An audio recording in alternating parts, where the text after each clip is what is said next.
Incluso la CBS no creyó lo que decía el ordenador y dudó en dar a conocer sus resultados. Pero al final el Univac tenía razón. El poder y la utilidad del ordenador habían sido probados. Después del éxito del Univac, varias empresas empezaron a ver un futuro en el desarrollo de los ordenadores. IBM empezó a darse cuenta de que los ordenadores serían cada vez más pequeños, más baratos y más fáciles de manejar, y que habría un lugar en los negocios para estas máquinas que, desde luego, a la larga, sustituirían a la tecnología de las tarjetas perforadoras. Para comienzos de la década de los 60, IBM dominaba el gran mercado de los ordenadores. Los negocios empezaban a depender de los ordenadores. Las máquinas se iban haciendo cada vez más pequeñas, gracias al cambio de tecnología de tubo a los transistores, a la tecnología de los transistores. Y la carrera hacia la Luna iba a hacer que los ordenadores fueran aún más pequeños. En 1961, Norteamérica iba a la zaga de Rusia en la carrera por el espacio. En el incesante intento de ganar a los rusos, el objetivo de la NASA era que el hombre llegara a la Luna. No iba a resultar fácil. Cuando comencé a trabajar en la NASA en 1962, el primer día me dieron una regla de cálculo de 20 inch. Nuestros cálculos se hacían principalmente en calculadora de bolsillo. Teníamos a un número de personas a las que asignábamos nuestras hojas de datos, y su trabajo consistía en trabajar con sus pequeños cálculos. Pero los astronautas no podían confiar en reglas o calculadoras de bolsillo en el espacio. La misión requería un ordenador guía sofisticado. A principios de la década de los 60, sin embargo, una máquina tan potente como la que necesitaban ocupaba toda una habitación. La NASA intentó reducir el tamaño del problema. Afortunadamente, el primer gran avance en el camino a la miniaturización ya había tenido lugar. En 1947, 3 científicos en los laboratorios Bell inventaron el transistor. Un transistor ejecutaba la misma función de encendido y apagado que los tubos de vacío, pero era mucho más pequeño y más fiable. Los transistores se hacían con silicio y cable diminuto. El silicio es un semiconductor.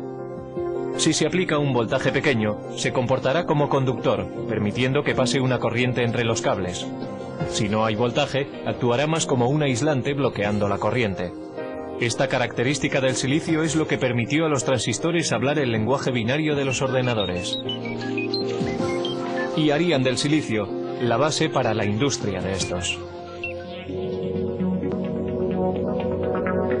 El siguiente paso en la miniaturización tuvo lugar en 1959, cuando Robert Noyce y Jack Kilby, ingenieros para fabricantes rivales de transistores, llegaron a los mismos avances de forma independiente y que conducían a la misma idea revolucionaria. Toda una red de componentes electrónicos, transistores y todo incorporado en un solo chip de silicio. La gran innovación en la electrónica se llamó el circuito integrado. En 1969, 5.000 circuitos integrados componían el corazón de cada uno de 2 ordenadores idénticos. Uno en la órbita lunar y el otro en la Tierra. Para su tamaño, estos eran los ordenadores más potentes de la Tierra. Mientras Neil Armstrong daba un pequeño paseo en el polvo lunar, Ted Hoff, un ingeniero con la compañía de chips Intel, estaba dando un gran paso en el proceso hacia la miniaturización. Estaba desarrollando una idea que pondría todo el ordenador en un chip de silicio, el microprocesador. Era la invención no solo de circuitos integrados, sino de un tipo particular de circuito integrado, el microprocesador, que hace posibles los ordenadores personales de hoy en día. A Hoff le habían encargado diseñar 12 circuitos integrados por separado para fabricar una calculadora japonesa. Sugirió colocar toda la unidad de proceso en un chip y programarlo como un ordenador. Intel desarrolló la idea y para 1970 tenían un modelo de microprocesador. Los ordenadores estaban en el camino para hacerse más pequeños. Sin embargo, todavía estaban muy lejos de ser fáciles de manejar. Uno de los primeros intentos de simplificar las operaciones del ordenador fue encabezado por Doug Engelbart. El científico concibió una manera sencilla de manejo e incluso mostró un prototipo en 1968 en la Conferencia de Otoño de Ordenadores de San Francisco.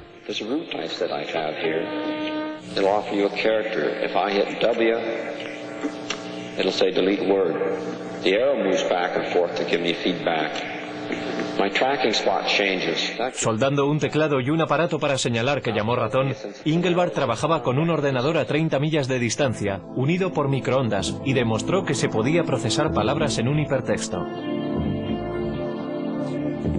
Muchos en aquella audiencia se fueron a casa realmente inspirados. Pero solo un grupo iba a completar la visión de Engelbart. Ese grupo estaba a muy poca distancia, en Xerox PARC. Xerox creyó que el futuro podía estar en los ordenadores y comenzó a construir una máquina de fácil manejo. En 1973, Xerox introdujo el Alto, que incorporaba muchas de las innovaciones en ordenadores personales que hoy en día damos por supuestas. El Alto tenía un ratón, una interfaz gráfica, estaba construido de forma interconectada e imprimía en una impresora láser. Debería haber revolucionado la industria, pero a $18.000 cada máquina. El Alto no estaba diseñado para particulares. Los ordenadores todavía eran máquinas élite, propiedad del gobierno o de grandes empresas y universidades. En el pasado, los grandes ordenadores centrales procesaban nóminas, guardaban el rastro de archivos, seguían la pista y hacían cálculos científicos. Si una facultad tenía la suficiente suerte como para acceder a un ordenador, los estudiantes y los profesores compartían tiempo en ellos. Pero el mercado del chip estaba creciendo, la velocidad de procesamiento crecía y los precios bajaban. La revolución estaba al alcance de la mano. Y la carga no sería liderada por una gran empresa, sino por un grupo de aficionados e ingenieros librepensadores. Dos de aquellos revolucionarios fueron Steve Jobs y Steven Wozniak. A mediados de los 70, empezaron a fabricar un ordenador pequeño en un garaje de Palo Alto. Lo llamaron el Apple I. Steve Jobs era un estudiante de universidad que había abandonado los estudios, pero era diferente. Era muy inteligente, muy avispado. También era extremadamente ambicioso. Pero quizás más importante que eso, conocía a otro Steve Wozniak, que era un brillante ingeniero de hardware. Al ir abaratándose los chips, algunos nada caros, empezaron a aparecer kits de ordenadores de automontaje. Uno de estos primeros kits apareció en la cubierta de Popular Electronics en 1975. Se llamaba el Altair. El Altair se planteó como el primer kit de mini ordenador para rivalizar con modelos comerciales. Muchas personas se interesaron en él a $400 cada kit.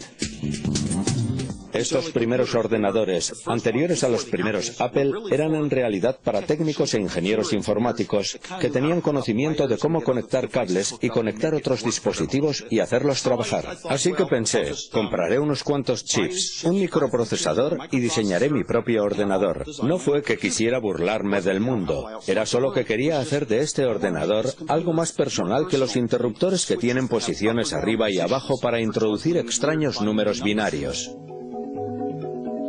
Steve Jobs vendió su Volkswagen y Steven Wozniak vendió su calculadora HP para financiar su empresa.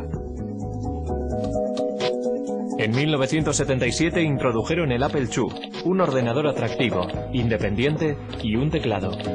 Con la adición de un monitor y un drive para un disquete, el aspecto de un ordenador personal empezaba a cobrar forma. El Apple II se estandarizó con 4 kilobytes de memoria y a un precio base de $1.200. Era mucho más barato que las máquinas industriales anteriores.